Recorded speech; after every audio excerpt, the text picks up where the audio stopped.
मैंने union public service commission की तैयारी प्रारंभ की के साथ साथ 5 राज्यों के कई परीक्षाओं को मैंने सिविल सेवा परीक्षाओं को मैंने दिया।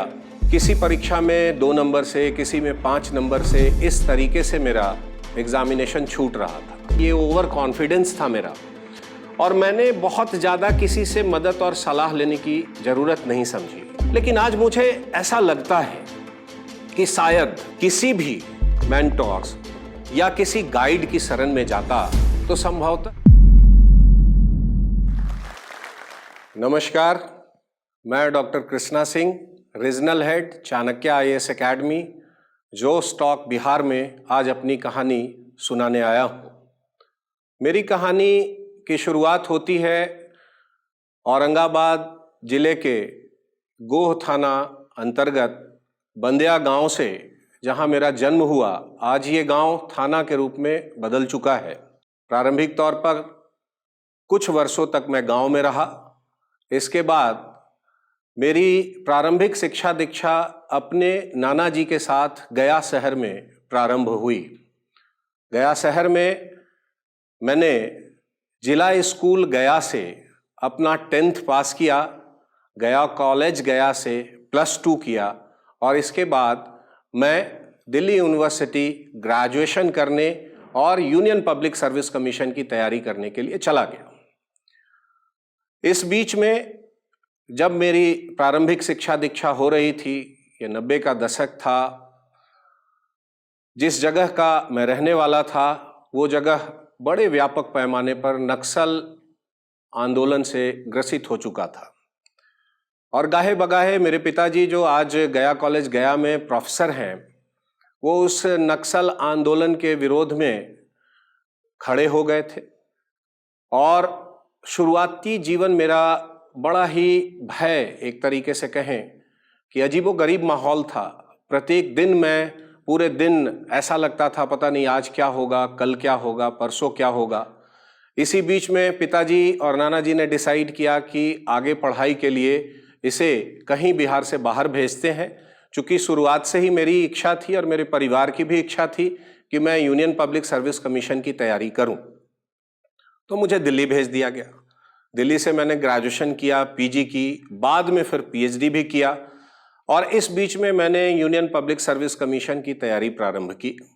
यूनियन पब्लिक सर्विस कमीशन की तैयारी के साथ साथ लगभग 5 राज्यों के कई परीक्षाओं को मैंने, सिविल सेवा परीक्षाओं को मैंने दिया, और किसी परीक्षा में 2 नंबर से, किसी में 5 नंबर से, इस तरीके से मेरा एग्जामिनेशन छूट रहा था।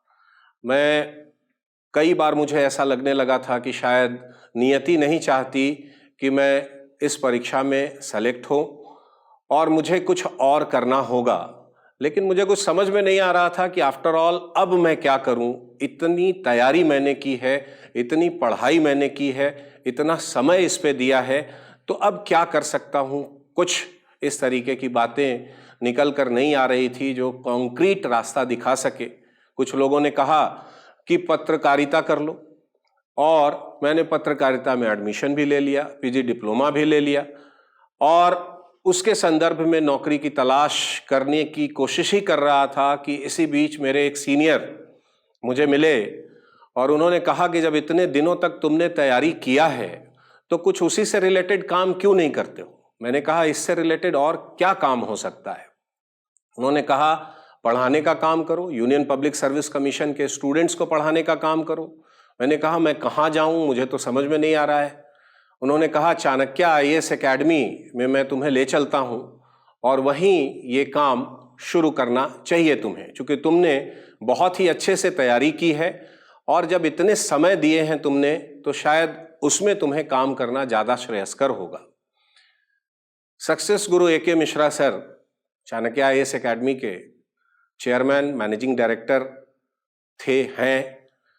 उनसे मैं मिला, 2009 की बात है ये, मेरा अटेम्प्ट खत्म हुआ था, 2009 की बात है ये। मैं उनसे मिला, बातचीत के क्रम में उन्होंने मुझे कंटेंट राइटर के रूप में ज्वाइन करने के लिए कहा, और उन्होंने मुझे कहा कि भाई आपको पढ़ने के लिए मैं पैसे देना चाहता हूं ताकि आप अपना खर्च निकाल सकें और आपकी पढ़ाई जारी रह सके। और वही काम आपको करना है। मैंने कंटेंट राइटर के पद को स्वीकारा और काम करना प्रारंभ कर दिया। कुछ ही समय में मैं क्लास में चला गया और क्लास में स्टूडेंट्स को हिस्ट्री ऑप्शनल और ज्योग्राफी जीएस पढ़ाने भी लगा। कुछ ही समय में मैं एक अच्छे टीचर के रूप में बदल गया था और मुझे अपना रास्ता अब दिखाई देने लगा था। बहुत हद तक सक्सेस गुरु ए.के. मिश्रा सर ने इसमें मुझे गाइडेंस दिया, हर जगह पे मुझे समझाया और इसी बीच उनके सेमिनार्स में भी मैं उनके साथ जाने लगा था।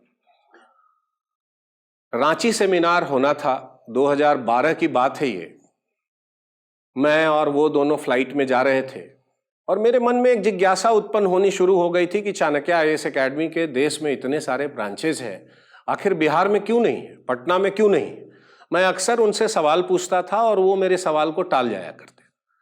हम लोग फ्लाइट में बैठे थे और मैंने उनसे पूछा कि भाई पटना में सेंटर क्यों नहीं है सर। तो उन्होंने कहा कि पटना में मैंने कभी ध्यान दिया नहीं है एज सच। मैंने जिद किया, कहा कि सर पटना में जरूर सेंटर होना चाहिए, क्योंकि झारखंड में 2-2 सेंटर उस समय थे और बाकी बहुत सारे स्टेट्स में सेंटर थे। तो मैंने उनसे कहा कि पटना में सेंटर होना बहुत ही आवश्यक है सर, क्योंकि Patna union public service commission की तैयारी के संदर्भ में एक बहुत ही इच्छित जगह है और इसका इतिहास रहा है। तो उन्होंने तपाक से कहा कि क्या आप जाएंगे पटना। ये वो समय था जब मेरी शादी हो चुकी थी, मेरी वाइफ वहाँ 40s में दिल्ली में डॉक्टर थी। हम लोग फ्लैट वगैरह लेकर स्टेबल होना चाहते थे, सेट होना चाहते थे, सेटल होना चाहते थे। लेकिन मेरे मन में बात कुछ तो चल रही थी। मुझे ऐसा लग रहा था कि मुझे कुछ और करना है। मैं दिल्ली की भीड़ में ही सिर्फ खोकर नहीं रहना चाह रहा था, मैं अपने आप को एक्सप्लोर करना चाह रहा था। तो मैंने कहा हाँ सर मैं जाऊंगा। रांची सेमिनार से हम लोग लौटे और उसके बाद मैंने अपनी पत्नी से कहा जाकर कि भाई हम लोगों को पटना जाना है। तो उन्होंने एज यूजुअल कहा कि भाई आप तो अब हर जगह जा के पढ़ाते ही रह रहे हैं, तो आप जाइए। मैंने कहा नहीं, हमें अब शिफ्ट होना है, फाइनली पटना शिफ्ट होना है। तो एक सामान्य सी प्रतिक्रिया उनकी आई कि भाई इसमें मेरी राय आपने नहीं ली और अकेले डिसीजन लेने वाले आप कौन होते हैं। मैंने कहा कि अब मैंने डिसीजन ले लिया, मुझे अपना रास्ता अब साफ दिख रहा है, मुझे कुछ करने का मौका मिल रहा है, मैं इसको गंवाऊंगा नहीं। मजाक में ही कहा मैंने उनसे कि भाई आप साथ चलना चाहती हैं तो चल लीजिए, अदरवाइज देख लीजिए। खैर वो चली आई और तब 2013 में Chanakya IAS academy Patna branch की स्थापना हुई। तब से लगातार पटना ब्रांच के साथ चाणक्य आईएएस एकेडमी को लेकर मैं आगे बढ़ रहा हूं और पूरे बिहार में छोटे छोटे से जगहों पर भी जाकर लोगों को जागरूक करने की कोशिश कर रहा हूं अपने सेमिनार्स के माध्यम से कि ये परीक्षा कोई रॉकेट साइंस नहीं है। ये परीक्षा एक आम परीक्षा की तरह का परीक्षा है, जिसका एक निर्धारित सिलेबस है, निर्धारित क्वेश्चन पैटर्न है। जो व्यक्ति विशेष उस सिलेबस को समझकर उसके अकॉर्डिंग काम करेगा, उसका सिलेक्शन कोई नहीं रोक सकता। और इसी काम में व्यापक पैमाने पर मैं लगा हुआ हूं आज भी। साथ ही मैं तैयारीरत स्टूडेंट्स को यह बताना चाहूंगा कि यह एग्जामिनेशन मुश्किल तो बिल्कुल ही नहीं है, इसमें कोई संदेह नहीं है, क्योंकि मानव के लिए कोई भी चीज मुश्किल हो ही नहीं सकती यदि वो ठान लेता है तो। लेकिन खैर ये तो फिलॉसफी की बात हो गई। यदि प्रैक्टिकल बात की जाए तो भी ये परीक्षा मुश्किल नहीं है। एक निर्धारित पाठ्यक्रम को अच्छे से ढंग से तैयार किया जाए तो इस परीक्षा को आसानी से पास किया जा सकता है। बाय द वे, यदि आप पास नहीं भी करते हैं तो मैं एश्योर करता हूं कि यदि आपने बहुत अच्छे से तैयारी की है और अपना 100% आपने अपनी तैयारी के दौरान दिया है, तो आप किसी भी फील्ड में किसी अच्छे सफल व्यक्ति से कम स्थिति में नहीं रहेंगे। आप जहां भी जाएंगे अपनी प्रतिभा का लोहा मना कर रहेंगे, क्योंकि ड्यूरिंग प्रिपरेशन आपने इतनी सारी चीजों को पढ़ा है, इतनी चीजों को एनालाइज किया है कि वो आपको विशेष की श्रेणी में लेकर चला जाता है। लेकिन इसको नेगेटिव सेंस में लेने की जरूरत नहीं है कि मेरा नहीं होगा तब हम उस तरीके की स्थिति में जाएंगे। फर्स्ट ऑफ ऑल तो नहीं होने का कोई कारण नहीं है। यदि आप उचित मार्गदर्शन में, सही दिशा निर्देश में आगे बढ़ते हैं और अपनी तैयारी को अंजाम देते हैं, अंजाम तक पहुंचाने की कोशिश करते हैं, तो सफलता निसंदेह आपको मिलेगी, इसमें कोई संदेह नहीं। लेकिन किसी कारणवश यदि ऐसी स्थिति नहीं बनती तो आप बाकी लोगों से खराब कंडीशन में नहीं रहेंगे, क्योंकि आपने यूनियन पब्लिक सर्विस कमीशन की तैयारी की है और बहुत अच्छे से की है। साथ साथ मैं एक चीज और कहना चाहूंगा कि मुझे अपनी असफलता में जो कुछ कारण दिखाई दिए वो ये दिखाई देते हैं कि ड्यूरिंग ग्रेजुएशन और जब मैं अपनी तैयारी कर रहा था तो मेरे अंदर एक भावना पनप रही थी, और वो भावना थी कि मैं बहुत शार्प हूं और मैं इसे बहुत आसानी से कर लूंगा। आज मैं जब अपने आप को एनालाइज करता हूं तो मुझे लगता है कि ये ओवर कॉन्फिडेंस था मेरा, और मैंने बहुत ज़्यादा किसी से मदद और सलाह लेने की ज़रूरत नहीं समझी। कई दोस्तों ने मुझे सजेस्ट किया कि आप कोचिंग ज्वाइन कर लीजिए। मैंने कहा भाई क्या पढ़ाएंगे ये, मुझे तो सब कुछ आता है। लेकिन आज मुझे ऐसा लगता है कि शायद यदि मैं किसी भी मेंटोर्स या किसी गाइड की शरण में जाता तो संभवतः रिजल्ट कुछ और होता। क्योंकि जब आप इंडिपेंडेंटली तैयारी कर रहे होते हैं तो कई बार स्थिति क्या होती है कि आप स्वतंत्र हैं, आपके पीछे पुश फैक्टर कुछ भी नहीं है, तो आप अपनी तैयारी कर रहे हैं। तो कई बार ऐसी स्थिति होती है कि आपकी तैयारी कभी पूरी हो ही नहीं पाती, आपका सिलेबस कभी खत्म होता ही नहीं है। और यूनियन पब्लिक सर्विस कमीशन और स्टेट पब्लिक सर्विस कमीशन की तैयारी करने वाले बहुत बड़ी संख्या में स्टूडेंट ऐसे हैं जिनका सिलेबस परीक्षा तक खत्म नहीं हो पाता। ये पुश फैक्टर के अभाव के कारण है। उनके सीरियसनेस में कोई कमी नहीं है, वो सीरियस हैं, लेकिन उनको कोई आगे की तरफ नहीं धकेल रहा है, उनको कोई रास्ता नहीं दिखा रहा है। तो इस कारण से मेरा सिलेबस कभी खत्म नहीं होता था और मैं जैसे तैसे अंत में जाकर परीक्षा भवन में बैठ जाता था। और हमेशा एक मेरे जो जितने भी नंबर आए फाइनल जो भी मैंने देखा, तो मेरे एक समान नंबर लगातार आ रहे थे। उसके एक कारण और मुझे समझ में आता है जो आज मैं एनालाइज करता हूं कि मैंने यूनियन पब्लिक सर्विस कमीशन के साथ साथ 5-6 हिंदी भाषी जो और भी स्टेट पीसीएस के एग्जामिनेशन थे उन सबों को देना प्रारंभ कर दिया।